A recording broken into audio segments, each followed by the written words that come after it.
بسم الله الرحمن الرحيم والصلاة والسلام على نبينا الهادي الأمين. ازيكم يا حبايب قلبي؟ يا رب تكونوا بخير وفي أحسن حال. النهاردة هنعمل مع بعض أكلة العرايس الجداد أو أكلة المستعجلين، أو حتى طبخة بسيطة جدا للي حابب لسه أول مرة يدخل المطبخ، يعني للبنوتات الصغيرين اللي بنحب نعلمهم، اللي بادئين لسه الطبيخ. هنعمل بانيه ومكرونة. هنا معايا صدر فرخة أنا كنت خالياه، هو حتى كان متجمد معايا، ومعايا التوابل: توم باودر، بصل باودر، جنزبيل، فلفل أسمر، ملح، قرفة، ومعايا بصلاية، ومعايا توم وليمون. هنا بخلي بقى أو بطلع الحتة اللي هي الناعمة في الصدر، اللي هي بتبقى الحتة الفيليه اللي في النص. طبعا غسل ايديا كويس جدا جدا. آه، هنا طلعتها اهي، بطلعها لوحدها. وبعد كده هكمل بقى تقطيع صدر الفرخة. دي فراخ طبعا انا مربيها عندي في البيت، فطبعا يعني مفيش فيها اي زفارة ولا فيها اي حاجة. والتقطيعة بتاعت البانيه زي ما انت حابة، يعني حابة تعمليها بالطول زي محلات الفراخ وكلام من ده، براحتك.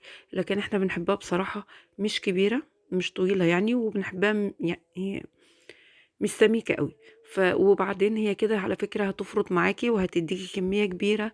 فعشان كده يعني ممكن تعمليها بالطريقة دي، او حسب ما تحبي اللي انت متعودة عليه اعمليه. انا هنا بقطعها زي ما انتم شايفين، هقطعها كلها وهحطها كمان، هغسلها، هعصر عليها ليمونة وهغسلها، بالرغم ان انا متأكدة انها ما فيش فيها اي زفارة نهائي. لكن برضو لازم يعني نغسل الحاجة بتاعتنا كويس ونبقى مطمنين انها نظيفة مليون في المية. طبعا انا خلاص كده تقريبا قطعتها. هعمل بقى التتبيلة بتاعتي. التتبيلة بتاعتي زي ما انتم شايفين، ممكن تحطي كوباية زبادي او لبن رايب. انا عندي لبن رايب فبصراحة هستعمله. اللبن الرايب والزبادي فايدته ايه؟ ان بخلي اللحمة جوسي، تخليها طرية كده وجوسي وانتي بتاكليها. هنا اقطع البصلة والثوم. انا بالنسبة لي مفيش مشكلة ان انا طبعا هي هتتضرب في الخلاط كويس جدا، فهتبقى ايه، ناعمة قوي. بس انا ما عنديش مشكلة ان التتبيلة يبقى فيها بصل مفروم، يعني مفيش مشكلة خالص. هنا الليمون انا هعمله، هشيل منه البذر زي ما انتم شايفين، وهعصره على البهارات بتاعتي اللي انا حطيتها في الخلاط، والبصل والثوم. وكمان هرجع احط معلقتين خل. هنا انا بعصر الليمون اهو، مش بحطه طبعا معاه بقشر ولا حاجة، انا بعصره كويس جدا. الليمونتين اللي معايا بعصرهم كويس، وبعد كده هحط معلقتين كبار خل، وهضرب الخلطة بتاعتي اهو زي ما انتم شايفين، ده الخل. هضرب الخلطة بتاعتي بقى كويس في الخلاط لغاية البصلة تتفرم كويس جدا جدا، وتبقى آم، سايلة جدا، يعني متبقاش واضحة خالص البصل والثوم فيها زي ما انتم شايفين. ما تنسوش بقى اللايك وتعليقاتكم الجميلة. ولو انتي اول مرة تشوفيني اتمنى ان انت تشرفيني وتشتركي معايا في القناة. دي قناة ام طارق وعمايل ايديها. دلوقتي انا خلاص عملت الخلطة بتاعتي اهي زي ما انتم شايفين، بجد ريحتها تحفة تحفة تحفة تحفة. آم، زي ما انت شايفة انا يعني حطيتها على الفراخ بتاعتي بعد ما غسلتها كويس بالليمون، رغم ان انا متأكدة للمرة المليون ان هي نظيفة جدا مفيش فيها اي زفارة. لكن برضو لو احنا جايبينها من اي محل بر او حاجة زي كده، لازم نغسلها بخل وليمون، نتأكد ان هي مفيش فيها اي زفارة، عشان طعمها حلو واحنا بناكلها. دلوقتي هقلب التتبيلة، الفراخ في التتبيلة، وهسيبها. ممكن على فكرة ان انا يعني استعملها على طول.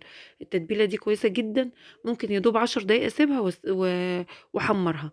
هنا كنت بسلق المكرونة، وكمان كنت عملت الصلصة بتاعت المكرونة اهي. ف يا دوب الفترة اللي انا عملت فيها المكرونة كنت سبت الفراخ وغطيتها طبعا زي ما انتم كنتوا شايفين بكيس. دلوقتي خلاص هعملها بقى في الخلطة بتاعتها، اللي هي بقسماط، ومعاها اللي هو الكريسبي بتاع التحمير. جبته وطحنته في المطحنة وخليته ناعم كده وقلبته على البقسماط. عايزة تطلعي من التتبيلة على البقسماط على طول براحتك جدا، او لو عندك فيجيتار كمان بتستعمليه مفيش مشكلة خالص.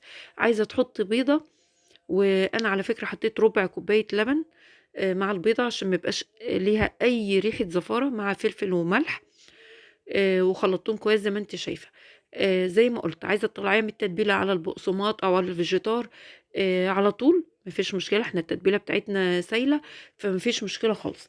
لكن لو عايزه تعمليها بالبيضه وبعدين البقسماط، هي انا قلت لك يعني الطريقتين، حابه كده او كده براحتك خالص، اللي يريحك اعمليه واللي متوفر عندك اعمليه.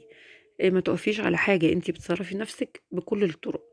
ودي طبعا حاجات من البيت، فيعني احنا قلنا نعمل اكله كده ما تكلفناش حاجه من بره.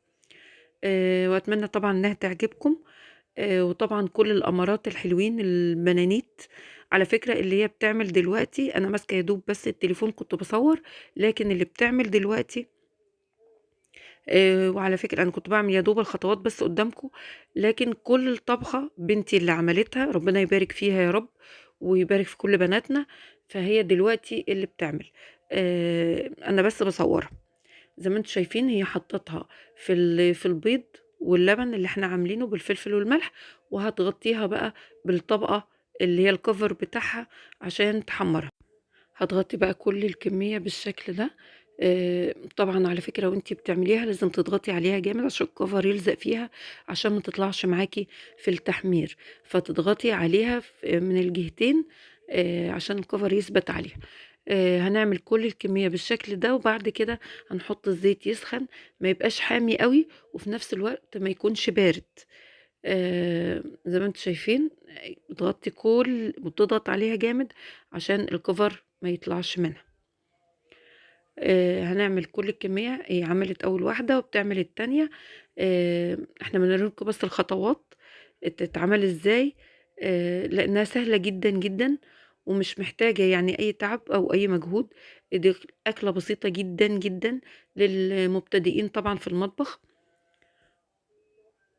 اهي زي ما انتم شايفين، نطلع من التتبيلة على البيض واللبن، وبعد كده نطلع على البقسماط او الفيجيتار او الكريسبي المتوفر عندك بتعمليه.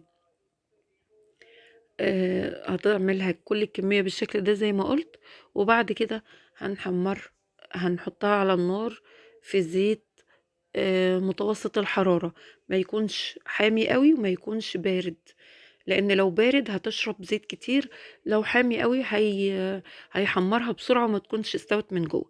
دلوقتي انا عملت كل الكميه اللي معايا، ما شاء الله اللهم بارك. الصدر الفرخه عمل لي كميه حلوه قوي. آم، دلوقتي هحمرها بقى، هنبدا في تحميرها اهو زي ما انتم شايفين.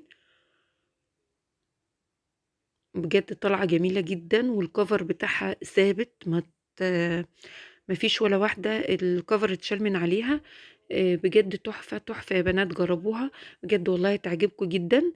آه، اهي طبعا انا بسيبها تتشمع، يعني هي سايبات طبعا بنوتي اللي هي بتعمل، فانا مش عارفه اقول لكم انا اللي بعمل ولا هي. لا انا اللي بسجل الصوت بس. هي حطيتها على وش وبعد كده بتتشمع، وبعد كده بتقلبها على الوش التاني او الجهه التانية، وبتقلبيها عشان ما تاخدش لون من جنب والجنب التاني يفضل ابيض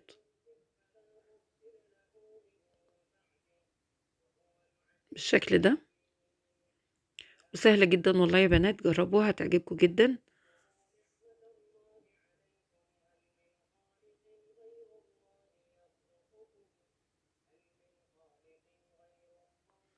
وادي كمان المكرونة كانت خلاص اتعملت وجاهزة، يا دوب كده هنخلص التحمير وهنغرف الأكل بتاعنا. هو ده كان الغدا بتاعنا النهاردة. يا رب يعجبكم. أكلة بسيطة جدا وسهلة جدا للمبتدئين في المطبخ. البانيه وطبعا مقرمش جدا جدا ولونه جميل. ودي المكرونة والبانيه، الأكلة البسيطة اللي أي حد ممكن يعملها بمنتهى السهولة. وده زي ما انتم شايفين مخلي الليمون والزيتون بتاع السنة دي اللي احنا كنا خللناه مع بعض. بجد طعمه روعة يا بنات، يمكن كان ده اخر حاجة في البرطمان، ده الزيتون.